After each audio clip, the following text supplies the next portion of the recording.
New information tonight about a deadly plane crash in Maryland. Just moments ago, Maryland State Police identified those killed and confirmed the 2 survivors have now been released from the hospital. Right now, there is an investigation into how a plane and a helicopter collided in midair. Jay Korf is live in Frederick tonight. All right, Jay, what can you tell us?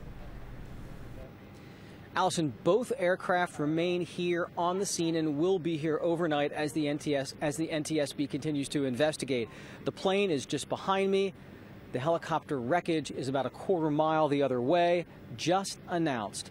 The victims on the helicopter are, and I'll read them, Christopher Parsons, 29 years old, of Westminster, Maryland; William Jenkins, 47-year-old of Morrison, Colorado; and 35-year-old Brendan McFawn of Cumberland, Maryland.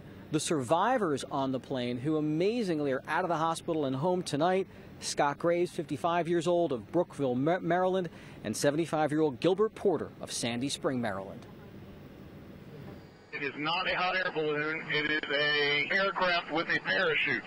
Thursday afternoon, a small single-engine plane was only about a half mile from landing at Frederick Municipal Airport when it collided midair with a helicopter. I was fixing the seal for the truck, and I heard the bang, and I looked up, and it was right there. I mean, right there. Witness Henry POLO says the aircraft were both flying very low, around 100 feet, when it happened. The plane was going one direction along with the parachute that way, towards Monocacy Boulevard, and the chopper went straight down. POLO says the plane's parachute deployed, allowing it to land on a stand of trees. And we're also being advised one of the pilots is hanging in a tree right now.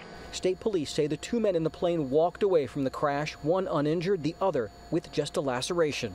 703 Federal being advised another craft just went down. The helicopter, though, quickly plunged to the ground, ending up near a row of self-storage units.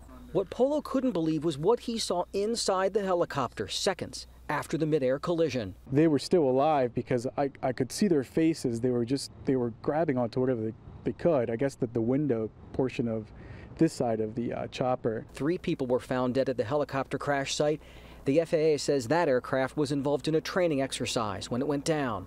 And Manny Carrillo heard the collision and went to the fence line of the storage unit and saw the wreckage. You can't imagine that you see a helicopter and it's wrecked that bad. It's pretty shocking.